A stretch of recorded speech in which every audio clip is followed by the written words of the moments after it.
Oke, kembali lagi bersama saya di Detektif Aldo. Di baju yang sama, berarti harinya sama pas syuting. Jadi nggak perlu ditanya lagi.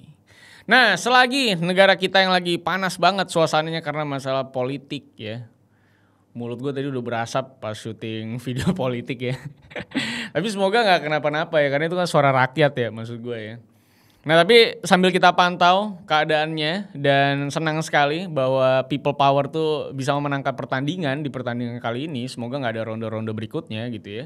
Nah sekarang kita tone down dulu sedikit dengan ngebahas sesuatu yang cukup bikin gue penasaran lah. Yaitu soal daging sapi ya kan. Bukan korupsi daging sapi karena yang korupsi sudah ditangkap walaupun mungkin lagi hidup senang-senang mungkin. Yang tentunya kali ini kita mau ngomongin sapi yang luar biasa mewah. Yaitu adalah daging Wagyu alias Wagyu. Yang kadang-kadang kita publik-publik ini yang tidak mengerti daging ini kadang-kadang suka dibohongi dengan yang namanya daging meltik disebut Wagyu. Karena cuma timbang empuk disebut Wagyu. Anda harus memakan Wagyu dulu sampai Anda bisa membedakan daging Wagyu itu seperti apa. Tapi kenapa menurut gue menarik? Karena ternyata Wagyu itu punya sejarah yang cukup panjang. Dan perjalanan buat sampai mencapai titik sekarang yang harga dan kualitasnya tuh tinggi banget. Itu juga bukan sekedar jadi begitu aja. Karena bahkan kalau lu belum tahu ya, Jepang yang bisa menghasilkan Wagyu yang the best kayak sekarang aja sempat mengalami yang namanya pelarangan makan daging di tahun 600-an Masehi. Sampai akhirnya sekarang mereka malah jadi salah satu produsen daging terbaik di bumi. Yang harganya mahal banget. Dan bahkan sampai sekarang pun Wagyu Jepang ini kagak boleh dibawa ke luar negeri itu sapi. Cuma boleh tinggal di Jepang doang. Kalaupun dia dikirim ya dikirim udah frozen, itu sapi gak boleh dikirim sih. Tapi mari kita mulai pembahasan Wagyu kali ini. Semoga kita semua bisa makan Wagyu tiap hari. Apakah ada yang komen tuh lucu banget menurut gue. Keluarga Mulyono makan Wagyu setiap hari. Lu tau keluarga Mulyono gak? Kamu tau keluarga Mulyono gak? Ada orang lah, bukan siapa-siapa sih keluarga Mulyono nih ya. Let's begin the case guys. I lost myself. I waited still for a glimmer to arrive. I know it will. Oke, sebagai pecinta daging sapi, terutama yang diolah menjadi steak ya. Gue tuh adalah pencinta steak kalau lo mau tahu, tapi gue nggak pernah posting apapun soal steak karena gue tahu banyak orang juga yang di sana tidak bisa makan steak. Jadi kita harus respect each other ya di social media. Tapi gue jujur aja suka banget sama steak dan gue cukup tertarik sama bahasan kali ini soal perdagingan ini. Jadi di sepanjang karir gue di dunia digital ini akhirnya gue bisa ngasih judul video ini isinya daging semua karena beneran literally daging. Karena emang bener yang mau gue bahas juga itu cuman daging doang di video kali ini. Tapi walaupun pembahasan kali ini isinya cuma seputar makanan yang mungkin sebagian dari kita tiap hari makan, sebenarnya sejarah seru di balik munculnya daging Wagyu ini ke pasar internasional. Oke, di sini gue coba bahas dulu dari apa definisi dari kata Wagyu itu sendiri. Jadi secara bahasa Wagyu itu artinya sapi Jepang. Dan yes, literally ini adalah sapi Jepang artinya. Dan Wagyu atau sapi Jepang yang kita tahu sekarang itu udah jauh berbeda dari yang dulu. Karena ya seperti sapi-sapi di seluruh bumi, Wagyu di Jepang juga bukan yang dari dulu udah harganya mahal, dagingnya empuk, lemaknya lumer-lumer, nggak kayak gitu bos. Karena pada dasarnya pun sapi di Jepang itu awalnya dipakai buat bercocok tanah. Yang lebih tepatnya itu buat ngebajak sawah juga kayak di Indonesia. Tapi kalau di Bali udah gak bisa ngebajak sawah karena sawahnya udah banyak dilewatin motor ya.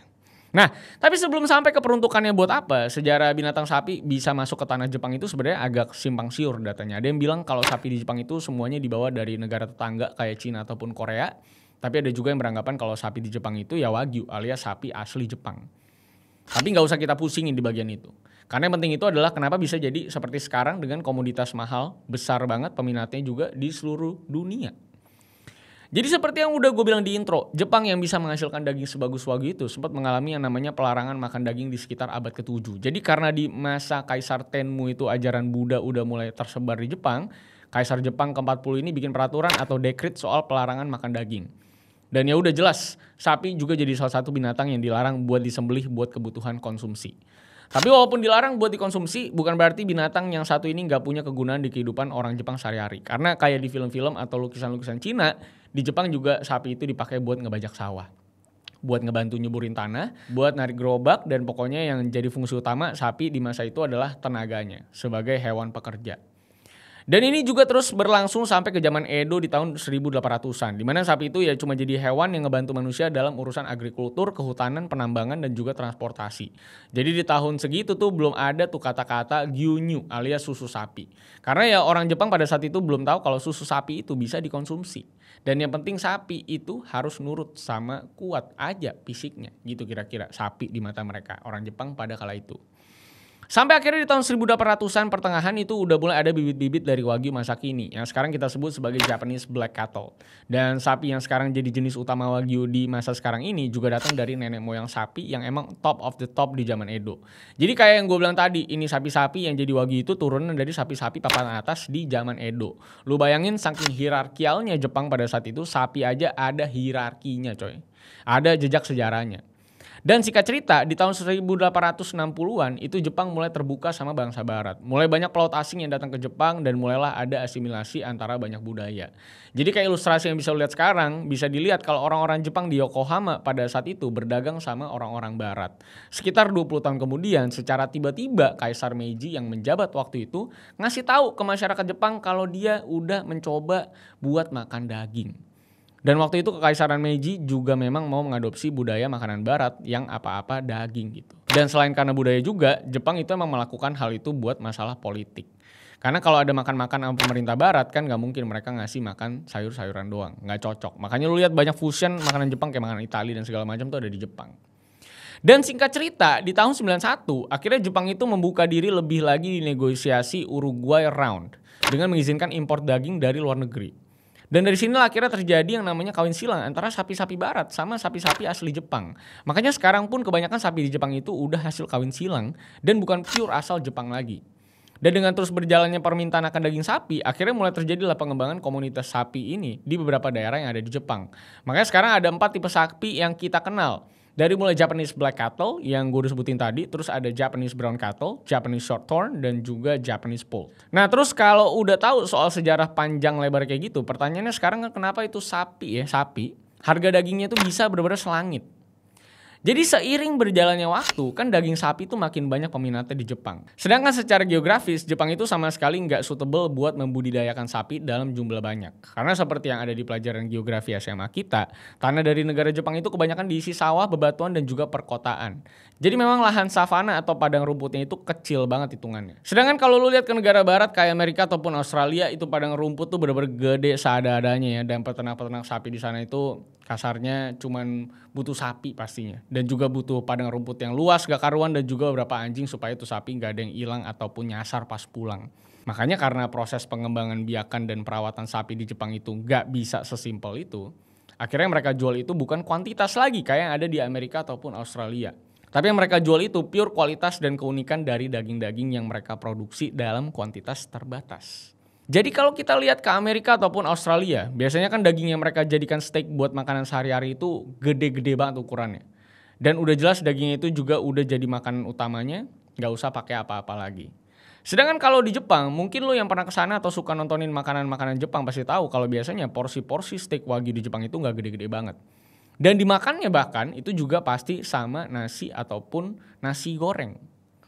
Jadi sekedar lauk itu daging. Makanya kalau ke makanan Jepang yang bener, yang proper, biasanya steaknya pakai nasi biasanya. Dan itu pun sebenarnya bukan karena restorannya pelit.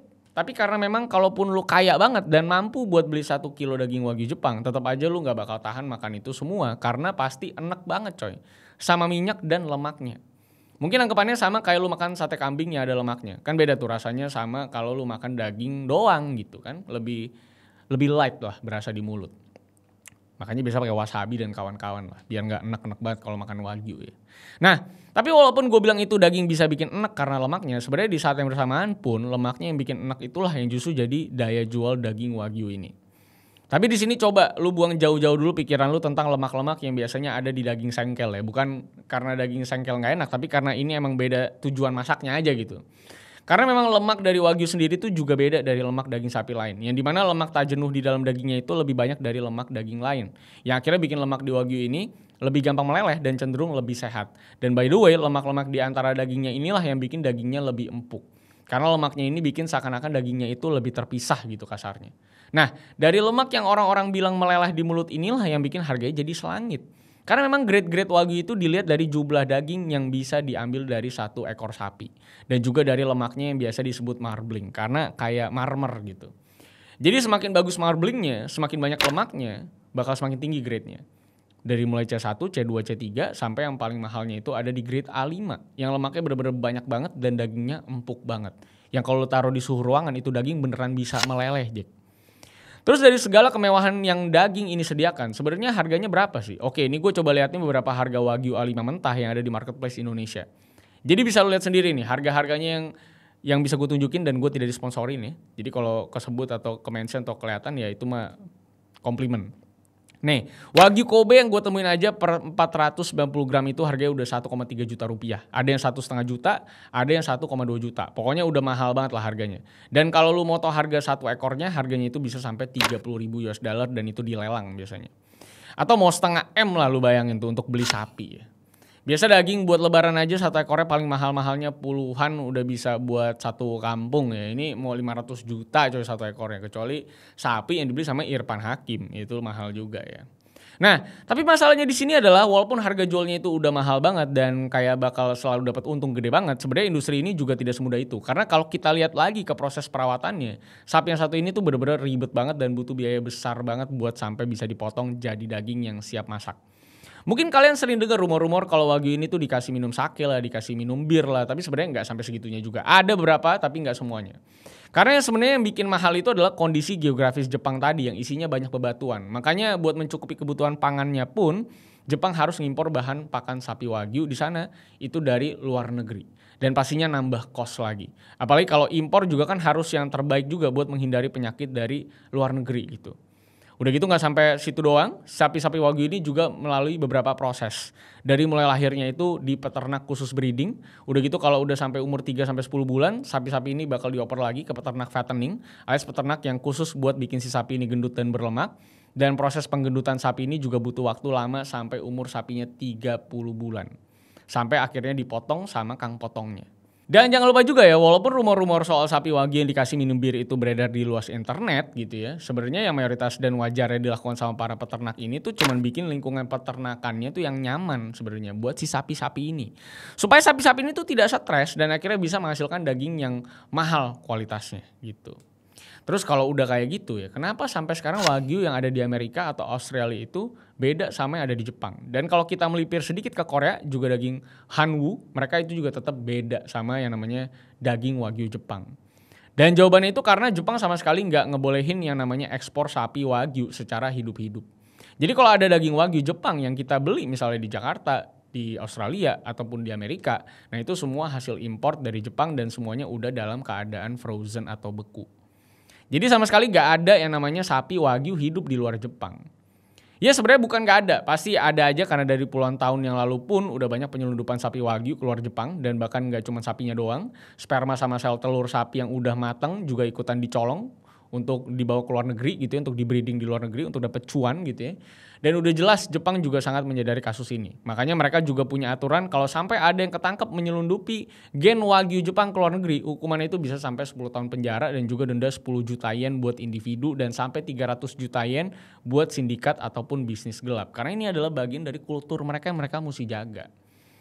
Makanya harusnya lu pada ngerti kan kenapa Wagyu itu mahal ya. Jadi banyak orang yang bilang nipu nih daging mahal amat nih gitu ya. Ini sejarah bos, bagian dari kultur budaya gitu ya, makanya mahal. Dan intinya jangan sampai pernah ketipu juga kalau misalnya nanti lu ketemu ada yang namanya orang dagang steak Wagyu tapi harganya cuma 35.000 gitu misalnya di restoran gitu ya. Dan pas lu makan, pas lu potong, wah empuk nih Wagyu nih. Itu bukan Wagyu, itu meltik, daging biasa yang disuntik sama lemak ya. Sehingga jadi lebih empuk. Marble juga beda nih, meltik, nih Wagyu. Nah ini bedain ini nih. Meltik tuh biasanya perfect round ya bentuknya ya. Pokoknya selalu bulat sempurna, terlalu indah untuk lo lihat gitu ya. Sedangkan kalau yang Wagyu beneran atau mungkin lo sampai ke kelasnya Kobe gitu misalnya ya, atau daging-daging nama lain itu tuh biasanya bentuknya absurd gitu maksud gua. Kalaupun iya bagus, ya biasanya pasti lonjong ya. Jadi kalaupun bulat biasanya tenderloin itu pun bulatnya juga nggak perfect round. Biasanya agak ya gendut-gendut naik gitu ke atas lah gitu ya. Kalau rib eye juga beda gitu ya.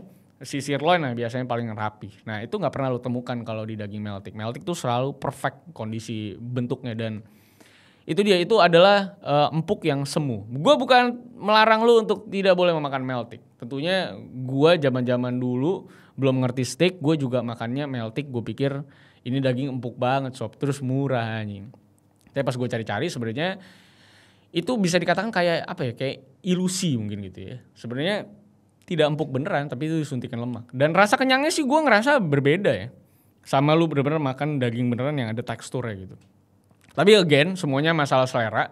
Gue pribadi, gue gak terlalu suka Wagyu. Gue lebih suka daging-daging US ataupun Australia. Ya mungkin kayak Black Angus lah. Karena menurut gue lebih ada teksturnya. Tapi ada juga orang yang lebih suka Wagyu gitu. Yang empuk banget, yang melting, yang meleleh di mulut. Intinya lagi-lagi preferensi. Jadi kalau misalnya mungkin lu suka melting, tapi setidaknya supaya lu gak ketipu bahwa itu adalah bukan daging Wagyu tapi itu meltik. Jadi perhatikan harga, itu jadi indikator utama untuk membedakan mana yang benar-benar Wagyu, mana yang benar-benar ini bukan Wagyu atau meltik gitu. Dan jangan sering-sering karena sebenarnya tidak bagus untuk faktor kesehatan. Ini artikelnya. Jadi silakan kalau mau dibaca kenapa tidak boleh sering-sering ya. Ya, good luck untuk semua pedagang-pedagang steak di luaran sana, dari yang harga kaki 5 sampai harga bintang 5. Semoga kalian tetap dapat rezeki karena steak adalah makanan favorit di bumi. Gue tiap hari kalau dikasih makan steak aja gue mau. Jadi sampai jumpa semuanya. Semoga ini bisa memberikan kalian pengetahuan soal apa itu daging Wagyu dan kenapa bisa mahal. Semoga ini bisa menjadi pengetahuan yang bisa lo cerna dan akhirnya bisa jadi hal yang lo punya saat lo lagi mau beli steak gitu. Jadi tahu lu ditipu apa tidak nih kira-kira gitu ya. Sampai jumpa di video-video selanjutnya. Masih banyak hal menarik yang bisa kita bahas. So see you on the next day guys. Abis ini kasus kita akan lebih panas. Panasnya tapi berkeringat ya. I lost myself. I waited still for a glimmer to